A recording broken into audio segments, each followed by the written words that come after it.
नमस्कार मित्रमैत्रिणींनो, एक बातमी वाचली हिंदुस्तान टाइम्समध्ये आणि त्यांनी हे बेंगॉली नॅशनलिस्ट म्हणून ट्विटर साईट इथलं व्हिडिओची लिंक पण त्याच्यावर पोस्ट केलेली आहे आणि बातमीमध्ये डिटेल दिले आहेत. तर ह्या एक मॅडम प्रवास करतायत तिथे मेट्रोमध्ये वाटतं किंवा कुठेतरी, आणि त्या तिथल्या ज्या बंगालच्या स्थानिक महिला आहेत त्या बंगालीमधून बोलतायत. तर ह्या ज्या बाई आहेत ह्या म्हणतात की तुमचा बंगाल जो आहे तो काय भारताबाहेर आहे का, पश्चिम बंगाल, तर तुम्हाला हिंदी आली पाहिजे, तुम्हाला हिंदी कशी येत नाही, तुम्ही बंगाली कशी शिकतात, असं तसं.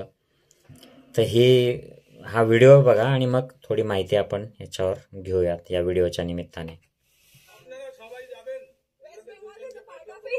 You must be learning Hindi. आपको बंगाली आता, हिंदी नहीं आता इंडिया में रह के? আমি পশ্চিমবঙ্গে থাকি, নিজের মাটিতে থাকি, তোর মাটিতে থাকি। উনি আমার মাটিতে বসে আমাকে অন্য দেশে লেখা is not yours, the metro is not yours, West Bengal is not yours, West Bengal আমার, metro আমার রাজ্যে আমার ট্যাক্সের টাকায় তৈরি, তোমার রাজ্যে না, তোমার ট্যাক্সের টাকায় নয়। So whatever, West Bengal, আপনি প্রথমেই বলেছেন আমাদের সহায়তা দিতে।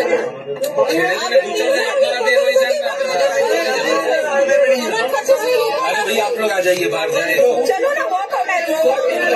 अरे बंगाल बोलो ना प्लीज, चलो बाहर चलो ना। इंडिया में रहते हो ना, हिंदी नहीं आता, इंडियन हो ना, हिंदी नहीं आता। আপনি আমার বাংলাদেশি বলেছেন, আরে তো आप इंडिया में हो ना, আমি পশ্চিমবঙ্গের বাসিন্দা। वेस्ट बंगाल कहाँ इंडिया में है? इंडिया का क्या लैंग्वेज है? हिंदी। পশ্চিমবঙ্গ ভারতবর্ষের সাথে যুক্ত সংবিধানের নিয়ম অনুযায়ী ভাষাভিত্তিক রাজ্য। इंडिया में रहकर हिंदी नहीं आता ना, আসে না। আমি বাংলায় থাকি, বাংলায় বলতাম, उनको बुलाओ ना, इनको इंडिया में रहकर हिंदी नहीं आता। तर ही लेडीज त्यांना चिडवते की इंडियात राहून पण तुम्हाला हिंदी येत नाही असं. आणि खरं म्हणजे कोणाच्या वैयक्तिक याच्यावर बोलू नये. ती स्वतःच इंडिया इंडिया म्हणते, म्हणजे हिंदीचा आग्रह धरते, पण भारताला ती इंग्लिशमधून जो शब्द आहे तो देखील ऑफिशियलच शब्द आहे तो वापरते. ती भारत नाही म्हणते किंवा हिंदुस्तान नाही म्हणते किंवा जम्बूद्वीप नाही म्हणते, इंडिया म्हणते प्रत्येक ठिकाणी. आणि भाषेचा आग्रह बघा तिचा, ती अक्षरशः म्हणजे दादागिरी करते, आतंकवाद करते की तुम्हाला येत नाही, अशी बुलिंग करते ती. असे कसे येत नाही, असे कसे तुम्ही गावंडळ की तुम्हाला भारतात राहून पण हिंदी येत नाही. आणि त्याच्याबद्दल ती त्यांना असं खालच्या दर्जाच्या आहात बा तुम्ही, असं नीच्च समजते आहे. पुन्हा पुन्हा चिडवते, डिवसते आहे. तर प्रश्न असा आहे की हिंदी येणं गरजेचं आहे का भारतात? तुम्ही जर राहत असाल तर ती हिंदी कंपल्सरी आहे का? हिंदीला काय असं स्पेशल स्टेटस आहे का की त्या भाषेमध्येच आपण बोललं पाहिजे? तर आपण जर ऑफिशियल स्टेटस बघितलं तर भारताला कुठलीही राष्ट्रीय भाषा नाही, नॅशनल लँग्वेज नाही, कुठलीच नाही आहे. हिंदी पण नाही, इंग्रजी पण नाही, कोणतीच नाही आहे.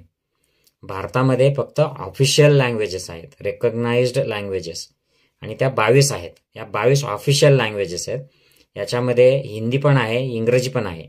आणि लँग्वेज ऑफ कम्युनिकेशन ज्या आहेत गव्हर्नमेंट, कोर्ट वगैरे यांच्या ऑफिशियल कम्युनिकेशनच्या, या हिंदी आणि इंग्लिश या दोन्ही आहेत.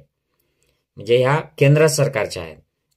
महाराष्ट्र सरकार किंवा बंगाल सरकार किंवा तामिळनाडू सरकारच्या नाहीत. इथे मराठी आणि इंग्लिश आहेत आपल्याकडच्या ज्या लँग्वेजेस ज्या आहेत. तुम्ही बघा कम्युनिकेशन्स हायकोर्टाचं निघालं तर ते मराठीतनं निघतं किंवा इंग्लिशमधनं निघतं. तर अशा तसा जर विचार केला तर हिंदी ही तुम्हाला येणं कंपल्सरी नाही. तुम्हाला येत असेल तर चांगलीच गोष्ट आहे. भाषेच्या विरोधामध्ये आपण असण्याचं काहीच कारण नाही. भारतातल्या निम्मे लोकांना हिंदी बोलता येत नाही. हे ऑफिशियल आकडा आहे. 50% लोकांनाच फक्त हिंदी बोलता येतं. ते देखील चांगल्या प्रतीचं हिंदी फक्त काही प्रमुख जे राज्य आहेत, मध्य प्रदेश किंवा दिल्ली आणि त्याच्या आजूबाजूचे जे एरियाज आहेत, यांनाच चांगलं हिंदी बोलता येतं आणि तिथल्या लोकांना हिंदी चांगलं समजतं. आता तुम्ही माझ्या गावामध्ये याल तर माझ्या गावामधल्या 75% लोकांना नीट हिंदी बोलता येणार नाही. माझ्या आईला देखील नीट हिंदी बोलता येणार नाही. ती मराठीमध्येच बोलणारी माझी आई आहे. माझे वडील तर आयराणी मराठी बोलणारे आहेत. हिंदी म्हणजे फक्त मुसलमान लोकांशी जे बोलावं लागतं थोडंफार मोडकं तोडकं, ती मुसलमानी हिंदी आपली हिंदी आहे, आमची खानदेशची, तिच्यातच आम्ही शिकलेलो आहे. तर त्याचा अर्थ ह्या आपण निकृष्ट आहोत आणि आपल्याला ती कंपल्सरी आलीच पाहिजे याची गरज नाही. महाराष्ट्रामध्ये हिंदीमध्ये कुठलं कम्युनिकेशन नसतंच ऑफिशियल, मराठीमध्ये असतं. त्यामुळे मराठी आली आम्हाला अहिराणी भाषिकांना तर that is enough, because it is a state official language, कम्युनिकेशनची लँग्वेज. भाषावार प्रांतरचना जी झाली 1950मध्ये, 56मध्ये, 55-56मध्ये, तर त्याच्याप्रमाणे त्या ज्या प्रांत होते त्यांच्या भाषेनुसार त्यांना राज्याचे दर्जा मिळालेला आहे. त्यावेळेला मुंबई हे वेगळं राज्य होतं 56मध्ये.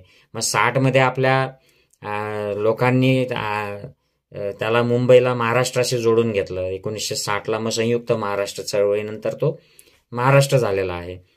तसं बंगालची भाषा बंगाली आहे, तमिळनाडू, तेलुगू या वेगळ्या वेगळ्या भाषा वेगवेगळ्या राज्यांच्या आहेत. तिथल्या लोकांना हिंदी येणं अपेक्षित नाहीये. येत असेल तर चांगली गोष्ट आहे. तुम्ही दादागिरी करून नाही करू शकत की तुम्हाला आलीच पाहिजे. इंडिया में रहते हो और हिंदी नहीं आती, मराठी आती है, हिंदी नहीं आती, असं जर कोणी बुली करत असेल तुम्हाला तर हे इंडिया में रहना होगा तो जय श्रीराम कहना होगा, इंडिया में रहना होगा तो हिंदुत्व मानना होगा. अशा प्रकारचा जो एक राजकीय आतंकवाद चालतो धर्माच्या नावाने, हा तसाच आतंकवाद झाला, भाषिक आतंकवाद. तर हे थांबलं पाहिजे. ह्याची गरज नाही. आपल्याला हिंदी विरुद्ध गैर हिंदी करायची गरज नाही. हे लोक असेच वाद उपस्थित करतात गरज नसताना. आणि जर तुम्ही बांगलादेशामध्ये तिथे जाताय आणि तुम्हाला बंगाली येत नसेल तर ही तुमची चूक आहे. तुम्ही त्यांच्याशी ऍडजस्ट केलं पाहिजे. तुम्ही त्यांना विनंती केली पाहिजे की मोडकं तोडकं का असेना, प्लीज तुम्ही मला हिंदी किंवा इंग्रजीतून थोडं सांगा, तुमची भाषा समजत नाही. ह्या बाई तिथे जाऊन बुली करतायत, त्यांना माच करतायत, आतंकवाद माजवतायत भाषेच्या नावाने. तर हे थांबलं पाहिजे. ऑफिशियली सुद्धा आणि प्रॅक्टिकली सुद्धा आपल्याला हिंदीचं कंपल्शनची गरज नाही. हा यांचा RSSचा अजेंडा आहे, हिंदी कंपल्शन, हिंदी प्रमोट करा. आणि तो दुर्दैवाने भारत स्वतंत्र झाल्यानंतर कुठली युनिक भाषा नसल्यामुळे भारत सरकारचा त्यावेळी सुद्धा हिंदी आणि इंग्रजीमधून कारभार प्रमोट करा आणि याच्यातून म्हणजे आपल्या देशाला एक कॉमन लँग्वेज ऑफ कम्युनिकेशनचा तो एक प्रयत्न होता. परंतु त्याच्यामध्ये कंपल्शन नव्हतं लोकांनी कोणती भाषा बोलायची. आणि आपण जर असं कंपल्शन त्यावेळेलाच केलं असतं तर हे इतक्या वेगवेगळ्या राजवटींमध्ये विभागला गेलेला आपला भारत देश हा आजचा जो भारत देश झालेला आहे असा होऊच शकला नसता. भाषेचं जर कंपल्शन केलं असतं तर लोकांनी त्यावेळेलाच लोक सेपरेट झाले होते आणि तेव्हा त्यांना एकत्र करता करता नाकेनऊ आलं होतं. एकीकडे काश्मीर नाही म्हणत होतं, कुठं निजाम नाही म्हणत होता. तिथे सावरकरांनी हिंदुत्ववादी लोक अनेक राजांना लिहून पाठवत होते की तुम्ही भारतासोबत येऊ नका म्हणून. तर हे सगळं राजनीतिक हे आहे. भाषेचा जो दबाव आणला जातो हा जुना ही प्रथा आहे की हिंदीची कंपल्शन करा आणि मग ते हिंदीला नाही म्हणतात मग त्यांना टार्गेट करा. जसं हिंदुत्ववादाचं असतं, हिंदुत्ववादाला नाही म्हटलं की त्यांना टार्गेट करा. तर हे आपण जाणलं पाहिजे. आणि ही जी असहिष्णुता किंवा दादागिरी जी आहे, भाषिक दादागिरी, ही अजेंड्यानुसार केली जाते. आधी हिंदी व्यवस्थित करायची, रुळवायची, आणि एकदा हिंदी रुळली देशभर की मग संस्कृत आणायची, असा तो अजेंडा आहे जुना. तर त्या अजेंडाला तिकडे ठेवत पण आपल्याला डे टू डे लाईफमध्ये जर आपल्या भाषेवरून कोणी कमी लेखत असेल तर it is bad, it is not good. ही दादागिरी अजिबात चांगली नाही. ही बंद केली पाहिजे या लोकांनी.